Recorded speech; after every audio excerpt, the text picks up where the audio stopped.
नमस्कार, आप देख रहे हैं सिजलर्स न्यूज और चलिए जानते हैं आज की विशेष खबरें। मलेशिया की राजधानी कुआलालंपुर में आज यानी सोमवार 28 जुलाई को थाईलैंड और कंबोडिया के नेताओं के बीच शांति वार्ता होगी। दोनों देशों के बीच सीमा विवाद के चलते बीते दिनों में भारी गोलाबारी हुई। इसमें 33 लोगों की मौत हो चुकी है। मरने वालों में ज्यादातर आम नागरिक शामिल हैं। इस बैठक में थाईलैंड की तरफ से कार्यवाहक प्रधानमंत्री फूमथम वेचयाचाई और कंबोडिया की तरफ से प्रधानमंत्री हुन मानेट हिस्सा लेंगे। इस बैठक की अध्यक्षता मलेशिया करेगा। इजराइल ने हमास के खिलाफ जंग के बाद रविवार को पहली बार गाजा में मानवीय सहायता पहुंचाई। इजरायली सेना आईडीएफ ने आटा, चीनी, दवाई और डिब्बा बंद खाना गाजा में हवाई मार्ग से पहुंचाया। यह कदम अंतर्राष्ट्रीय संगठनों के साथ मिलकर उठाया गया। वहीं इजराइल ने गाजा के कुछ हिस्सों में सीजफायर और संयुक्त राष्ट्र के लिए सुरक्षित रास्ते बनाने का भी ऐलान किया ताकि वहां की जनता को मदद पहुंचाई जा सके। मार्च से मई तक इजराइल ने गाजा में बाहरी सहायता पर रोक लगा रखी थी। अब बढ़ते हैं देश से जुड़ी खबरों की ओर। संसद के मानसून सत्र के छठे दिन सोमवार को लोकसभा में पहलगाम हमला और ऑपरेशन सिंदूर पर 16 घंटे लगातार चर्चा होगी। रक्षा मंत्री राजनाथ सिंह दोपहर 12 बजे बहस की शुरुआत करेंगे। वहीं गृह मंत्री अमित शाह और विदेश मंत्री जयशंकर भी विपक्ष के सवालों का जवाब देंगे। पीएम मोदी भी चर्चा में शामिल होंगे। की ओर से लोकसभा में नेता विपक्ष राहुल गांधी, कांग्रेस अध्यक्ष मल्लिकार्जुन खड़गे, सपा प्रमुख अखिलेश यादव समेत अन्य सांसद सरकार से सवाल करेंगे। विपक्षी सांसद मानसून सत्र के पहले दिन से पहलगाम हमला, ऑपरेशन सिंदूर, ट्रंप का सीजफायर दावा पर सरकार से जवाब मांग रहे हैं। वहीं दूसरी ओर यूपी में बाराबंकी के ओशानेश्वर महादेव मंदिर में सावन के तीसरे सोमवार को भगदड़ मच गई। हादसे में 2 श्रद्धालुओं की मौत मौके पर ही हो गई।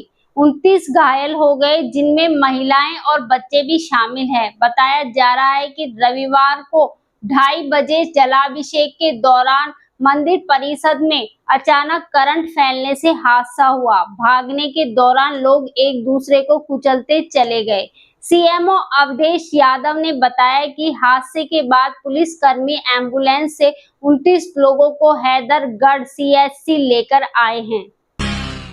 वहीं सुप्रीम कोर्ट में आज जस्टिस यशवंत वर्मा की याचिका पर सुनवाई होगी। याचिका में इन हाउस कमेटी की रिपोर्ट और महाभियोग की सिफारिश रद्द करने की अपील की गई है। रिपोर्ट में घर में कैश मिलने के मामले में जस्टिस वर्मा को दोषी ठहराया गया था।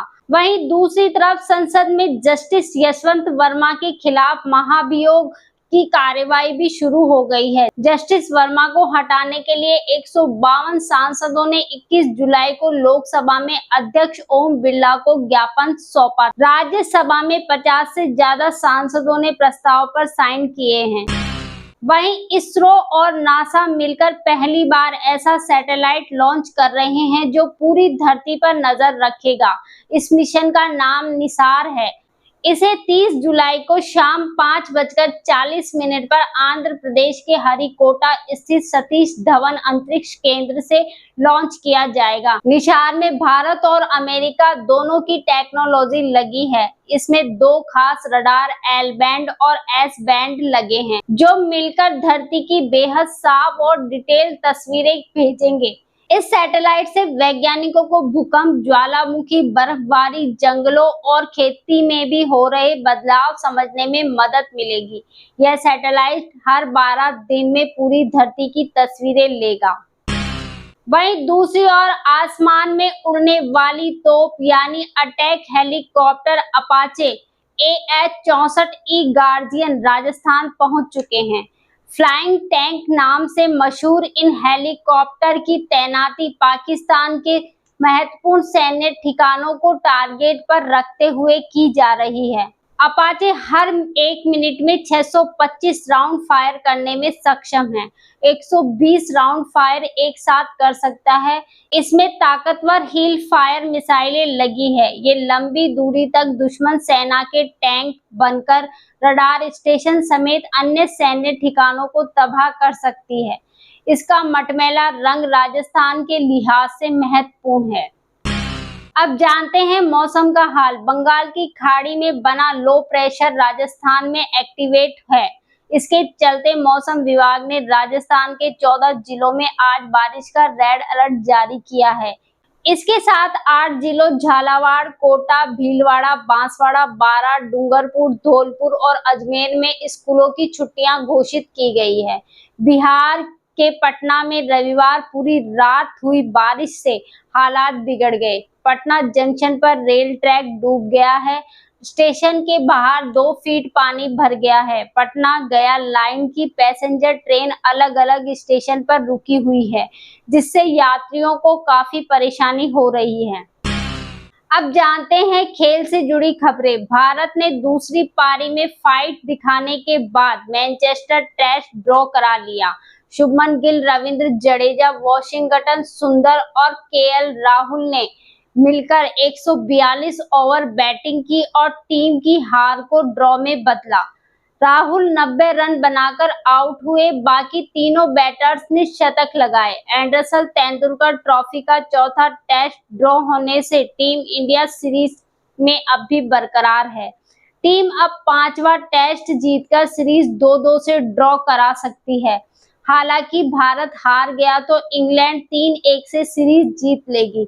आखिरी मैच ड्रॉ होने पर भी सीरीज 2-1 से इंग्लैंड के नाम ही होगी। वहीं दूसरी ओर फाइड वीमेंस वर्ल्ड कप 2025 के फाइनल का दूसरा गेम भी ड्रॉ हो गया है। इस नतीजे के साथ स्कोर अब 1-1 से बराबर हो गया है और विजेता का फैसला टाई ब्रेकर से होगा। इससे पहले पहला गेम जॉर्जिया के बटूमी में कोरोनो हम्पी और दिव्या देशमुख के बीच ड्रॉ रहा था। यह पहली बार है जब टूर्नामेंट के फाइनल में 2 भारतीय खिलाड़ी आमने सामने हैं। दूसरा गेम लगातार चेक की सीरीज के बाद ड्रॉ पर खत्म हुआ। कोनेरू हम्पी, जो इस बार सफेद मोहरों के साथ खेल रही थी, उन्होंने समय की भारी कमी के बावजूद एंड गेम को संभाल लिया। ये थी आज की विशेष खबरें। कल फिर मिलेंगे नई और ताजा खबरों के साथ। तब तक के लिए देखते रहिए सिजलर्स न्यूज। धन्यवाद।